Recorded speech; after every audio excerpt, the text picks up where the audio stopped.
Motorsiklo ninakaw sa lungsod ng Tacurong.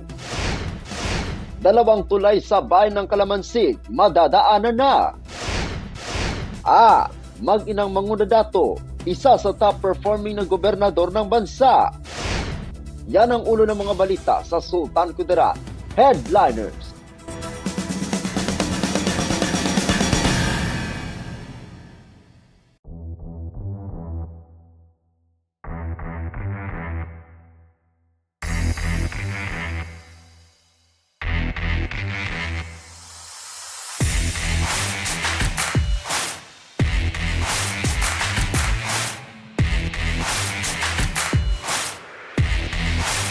Isang maaliwalas na araw muli sa ating minamahal na Sokelco member consumer owners. Welcome to our segment, Tanong Mo, Sagot ni Sokelco.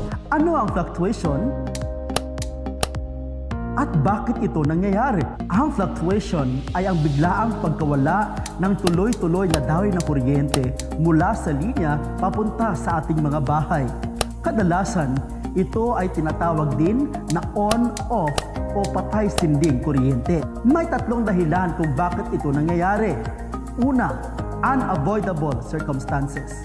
Ito ang mga hindi inaasahang pag-trip off ng kuryente dahil sa biglaang pagbaba ng frequency o voltahe o pagkakaroon ng ibang elemento na sumayad sa ating linya tulad ng ibon, tuko, paniki o malaking daga. Pangalawa, equipment failure. Ito ay biglaang sira sa mga linya o mga line hardware at equipment tulad ng pin insulators. May automatic circuitry closers or ACR na installed sa ating mga linya na siyang nakakadetect ng sira o depekto. Sakaling ma-detect ng ACR na may sira sa linya, ito ay nagsha-shut off o automatically ay biglaang babalik rin. Ito ay karaniwang nagdudulot ng on-off ng 3 beses.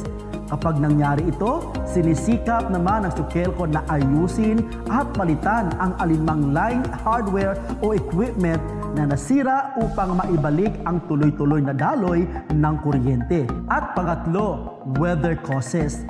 Dahil sa malakas na ulan at hangin, hindi maiiwasang maapektuhan ang ating mga linya ng mga sumasayat na sanga ng mga punong kahoy. Huwag kalimutang i-like ang Sokelco Facebook page at kung may katanungan na nauukol sa ating operasyon, tawagan lamang ang mga numerong ito. Sa muli, ako ang inyong Information Officer, Jonathan Eley, sa nag-iwan. Tanong mo, sagot ni Sokelco.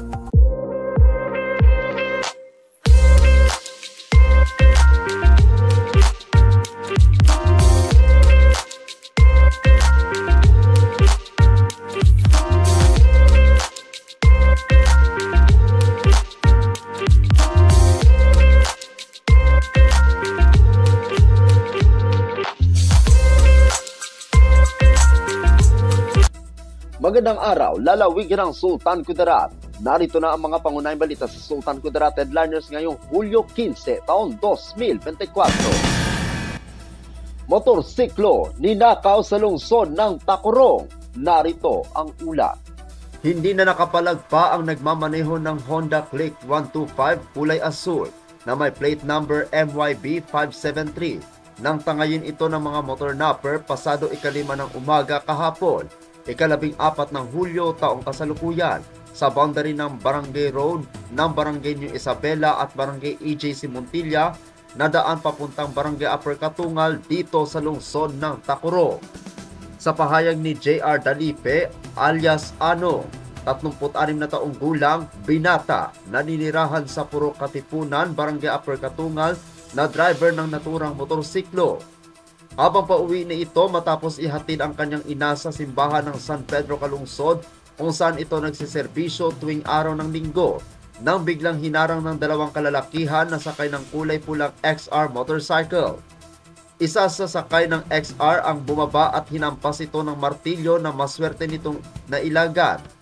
Napilitang bumaba sa motorsiklo si Dalipe at nang tangkang kunin ang susi ng motor dito na inilabas ng suspect ang isang maiksing uri ng baril, kaya't sa takot, mabilis itong lumayo.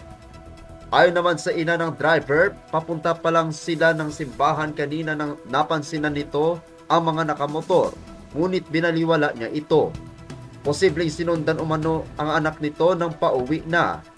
Napag-alaman na pagmamayari ng isang Andre Dalipe, 35 taong gulang, na manggagawa ng isang parmasya sa lungsod ng Tacurong. Ako ang inyong kaibigang Apolinario Freddy Valencia para sa Sultan Kudarat Headliners. Dalawang tulay sa bayan ng Calamansig madadaanan na. Narito ang ulat. Madadaanan na ngayon ang sasakyan ang 2 sa 5 tulay na pansamantalang hindi pinadaanan kahapon matapos na masira ng rumagasa ang tubig sa bayan ng Calamansig, lalawigan ng Sultan Kudarat, bunsod ng malakas na buhos ng ulan. Ika-2 kahapon ng hapon ay inihayag ng DPWH-12 na posible na sa lahat ng mga sasakyan ang Cebayor 4 Bridge at sa ika-6 naman ng gabi nang buksan ang isang linya sa biyahero ang Cebayor 6 na kaparehong nasa Barangay Santa Clara sa nasabing bayan. Habang patuloy ang pagkumpuni ng DPWH-12 crew sa iba pang tulay na nasira sa kasagsagan ng pag-ulan. Ako ang inyong kaibigang Apolinario Freddy Valencia para sa Sultan Kudarat Headliners. Para sa uling balita, mag-inang Mangudadato, isa sa top performing na gobernador ng bansa. Narito ang ulat. Ang RPMD Foundation Incorporated ay nagtapos ng kanilang komprehensibong pagtatasa ng pagganap ng trabaho para sa lahat ng mga gobernador ng lalawigan sa Pilipinas na sinusuri ang kanilang mga nagawa sa iba't ibang rehiyon. Sa pinakahuling independent at non-commissioned survey na isinagawa noong simula ng 2024, si Gobernador Gwen Garcia ng Cebu at Gobernador Dax Cua ng Quirino ang tumanggap ng pinakamataas na performance ratings. Nakamit ni Gobernador Garcia ang 93.8% job performance rating, habang nakakuha naman si Gobernador Cua ng 93.2% job satisfaction rating. Itinatampok ng mga kahangahangang markang ito ang kanilang pambihirang pagganap at inilalagay sila sa unahan sa kanilang mga kapantay. Si Gobernador Dodo Mandanas ng Batangas ay nakakuha ng kapansin-pansing 91.9% at si Gobernador Ann Hopper ng Zamboanga Sibugay ay mahigpit na sumunod na may 91.8% na parehong nakikibahagi sa pangalawang posisyon para sa kanilang kapuri-puring pagganap. Si Gobernador Toto Defensor ng Iloilo ay pumangatlo na may markang 90.3%. Sa mga sumunod na ranggo, nakakuha si Gobernador Mariam Mangudadato ng Maguindanao del Sur na 82.6% na pumwesto sa ika-4. Si Governor Reynaldo Tamayo ng South Cotabato at Pax Mangudadato ng Sultan Kudarat ay statistikal na nagtabla sa ika-5 pwesto na may score na 81.5% at 81.3% ayon sa pagkakasunod. Sina Gobernador Matthew Manotok ng Ilocos Norte at Gobernador Henry Huaminal ng Misamis Occidental ay nagbahagi ng ika-6 na posisyon na nagkamit ng mga marka na 80.2% at 79.9% ayon sa pagkakasunod. Sumunod si Governor Damian Mercado ng Southern Leyte na may 78.7% na pwesto na ika-7 kasama si Governor Nino Uy ng Davao Oriental na nakatanggap ng 78.5%. Sina Governor Luigi Villafuente ng Camarines Sur at Governor Aurelio Umali ng Nueva Ecija ay parehong nakakuha ng score na 77.3 at 76.9% ayon sa pagkakasunod na inilagay sila sa ika-8 posisyon. Nakuha ni Governor Humerlito Dolor ng Oriental Mindoro ang ika-9 na pwesto sa score na 75.4%.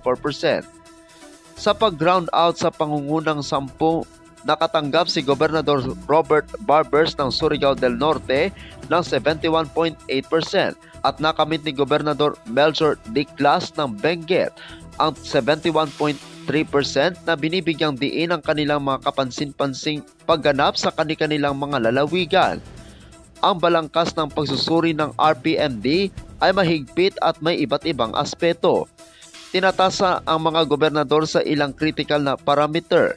Kabilang dito ang pagsunod sa mga pamantayang legal at etikal, estratehikong pananaw at pagpaplano, mga kakayahan sa paggawa ng desisyon at paglutas ng problema, pangangasiwa sa pananalapi, mga estratehiya sa pamamahala ng krisis, pagpapaunlad ng mga serbisyong pampubliko, pang-ekonomiya at panlipunang mga hakbangin, pakikipag-ugnayan sa komunidad at mga pagbabago sa serbisyo publiko.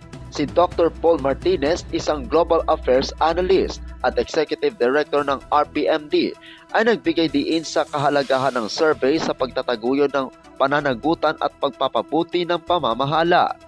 Binigyang diin niya ang huwarang pamumuno ni Gobernador Gwen Garcia at Gobernador Dax Cua na binanggit ang matibay na pag-aproban ng kanilang mga nasasakupan bilang salamin ng epektibong pamamahala at tiwala ng publiko.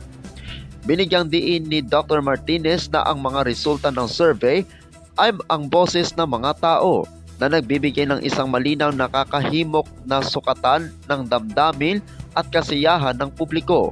Lahat ng mga gobernador ng lalawigan ay tinasa at tanging mga nangungunang tagapalabas sa kanilang mga rehiyon ang kwalipikado para sa pambansang ranggo.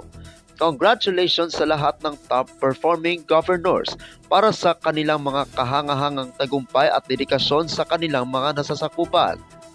Ang pambansang survey ng Boses ng Bayan ng RPMD na isinagawa mula 8 hanggang 24 ng Marso taong kasalukuyan bilang unang quarter ay may 10,000 kalahok at nagbigay ng matatag na pagsusuri sa regional na opinyon ng publiko na may margin of error na plus, divide, and minus 1% at isang 95% na antas ng kumpiyansa.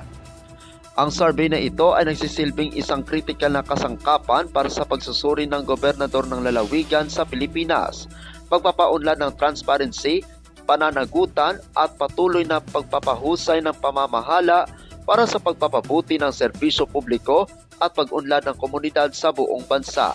Ako ang inyong kaibigang Apolinario Tony Valencia para sa Sultan Kudarat Headliners.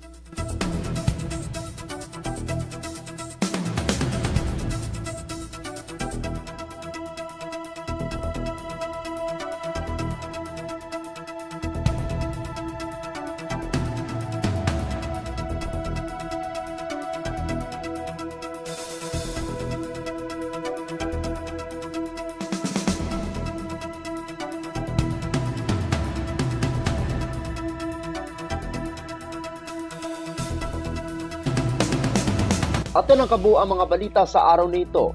Mga balitang kailangan ninyong malaman, balitang walang kinakampihan, balitang totoo, balitang may dalang aral at inspirasyon. Ito ang Sultan Kudarat Headliners. Hanggang bukas, maraming salamat at magandang araw, kaibigan.